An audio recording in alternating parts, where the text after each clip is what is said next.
America ने Israel को $7 billion से ज्यादा की कीमत के नए हथियार देने का ऐलान किया है। प्रेसिडेंट ट्रंप ने इजराइल को 3000 हेलफायर मिसाइलें जल्द से जल्द भेजने का आदेश दिया है। यह हथियार ट्रंप के गाजा पर कब्जा करने के प्लान में इस्तेमाल हो सकते हैं। उधर अमेरिका के गाजा प्लान पर कई देशों ने युद्ध की धमकी दी है। तुर्की के राष्ट्रपति सीरिया के राष्ट्रपति अहमद अल शरा के साथ खाड़ी में नया वॉर प्लान बना चुके हैं। वहीं प्रधानमंत्री नेतन्याहू ने 23 लाख लोगों को गाजा से निकालने का रूट दुनिया को दिखाया है।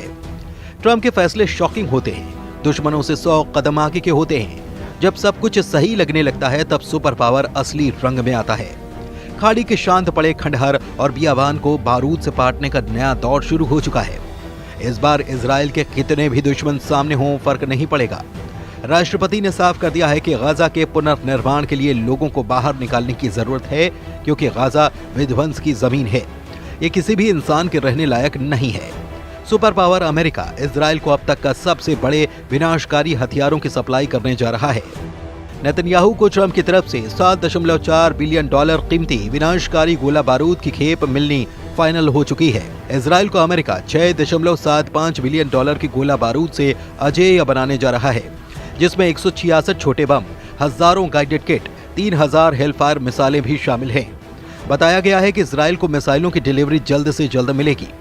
गाजा युद्ध, लेबनान युद्ध, यमन फ्रंट और सीरिया में जब थोड़ी सी शांति आई है, तब अमेरिका इजराइल को इतने हथियारों से लैस क्यों करने जा रहा है?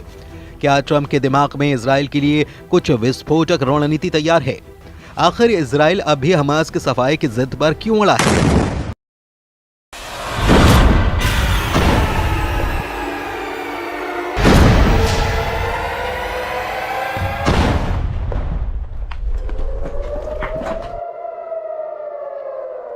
नेतन्याहू का मिशन नकबा क्या है? हमास का ये तमाशा फिर से युद्ध भड़काने लगा है। इजराइल के बंधकों की रिहाई को ग्रैंड शो की तरह पेश कर रहे हमास लड़ाकों को इजराइल से जड़ समेत उखाड़ फेंकने का मिशन ऑन कर चुका है। इजराइल की सेना हमास और सभी फिलिस्तीनियों को गाजा से मार भगाने का रोड मैप बना चुकी है। हमास के खात्मे तक इजराइल युद्ध खत्म नहीं करने वाला। जिन्हें शक है वो पीएम नेतन्याहू की नई धमकी को सुन सकते हैं। प्रेसिडेंट ट्रंप और नेतन्याहू ने क्लीन गाजा प्लान पर मुहर लगा दी है। इंतजार इस बात का हो रहा है कि कौन कौन सा देश ट्रंप के ऑपरेशन गाजा पर विरोध में युद्ध शुरू कर सकता है। फिलहाल जिन देशों ने ट्रंप और नेतन्याहू को वार्निंग दी है, उनके नाम भी जान लीजिए। इजराइल को युद्ध में बराबर की टक्कर देने की ताकत रखने वाले तुर्की के राष्ट्रपति एर्दोआन ट्रंप के गाजा प्लान के सबसे बड़े विरोधी बन रहे हैं। एर्दोआन की तरह अमेरिका का दोस्त माना जाने वाला सऊदी अरब भी गाजा को खाली न करने के पक्ष में हुंकार भर चुका है।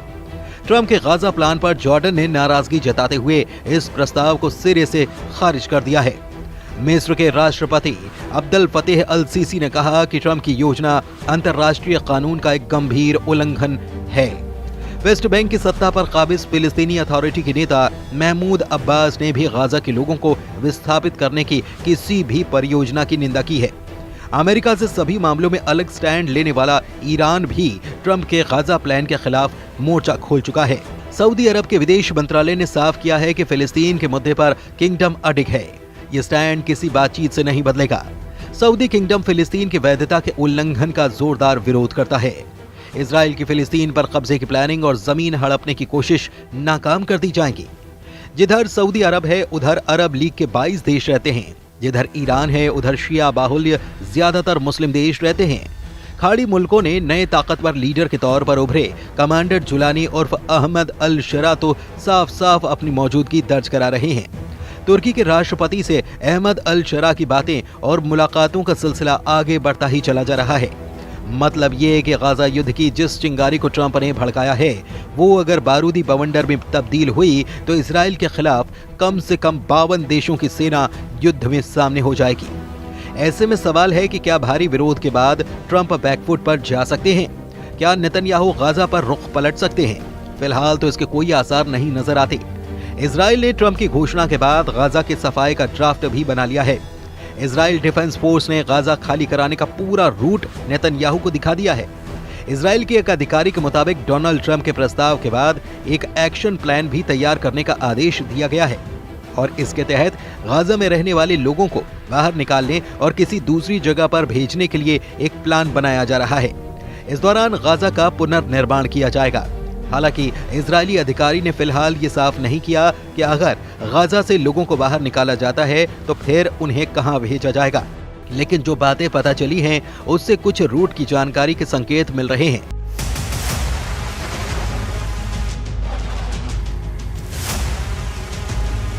गाजा पट्टी और इजराइल के बीच 5 जमीनी क्रॉसिंग हैं। शुरुआती योजना के मुताबिक इन 5 पॉइंट से गाजा पट्टी के लोगों को बाहर निकाला जाएगा। इसके बाद लोगों को बस से करीब 250 किलोमीटर दूर रेमन एयरपोर्ट या फिर अशदोद बंदरगाह तक ले जाया जाएगा। यहां पहुंचने के बाद फिलिस्तीनी नागरिकों को आगे किसी देश में भेजा जाएगा, लेकिन वो देश कौन सा होगा फिलहाल इसका खुलासा नहीं किया गया है।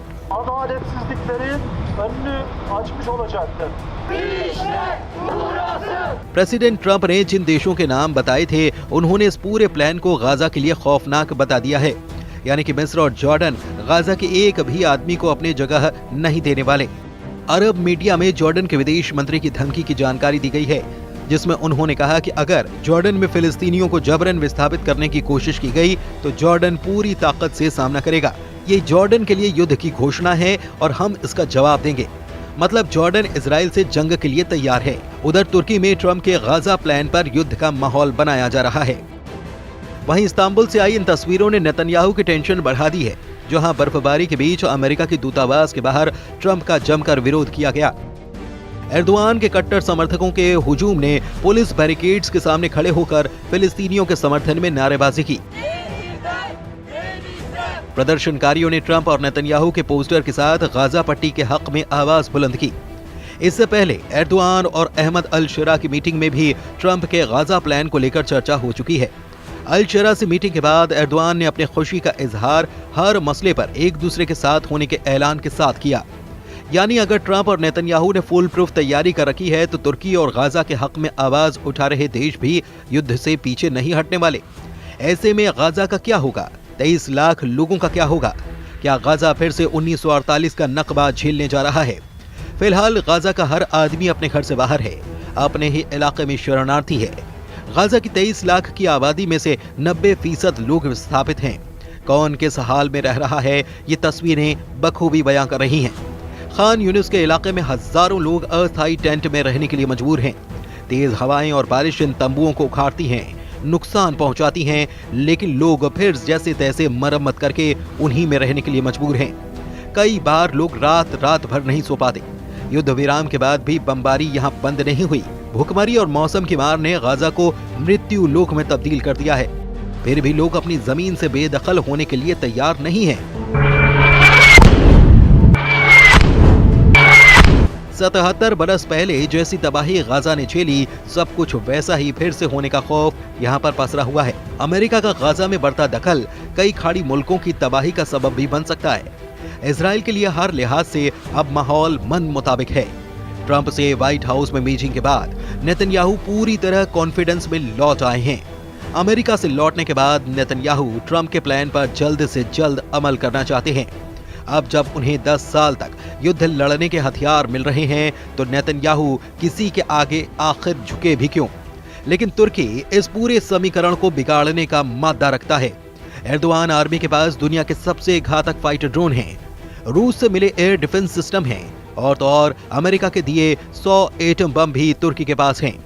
तुर्की के पास खाड़ी मुल्कों का नया जंगबाज कमांडर जुलानी भी है। तुर्की ने इजराइल के खिलाफ युद्ध शुरू किया तो फिर अमेरिका को भी खाड़ी में सेना उतारनी पड़ जाएगी और फिर ऐसा बारूदी घमासान होगा जिसका खात्मा परमाणु धमाके के बाद ही मुमकिन हो सकता है।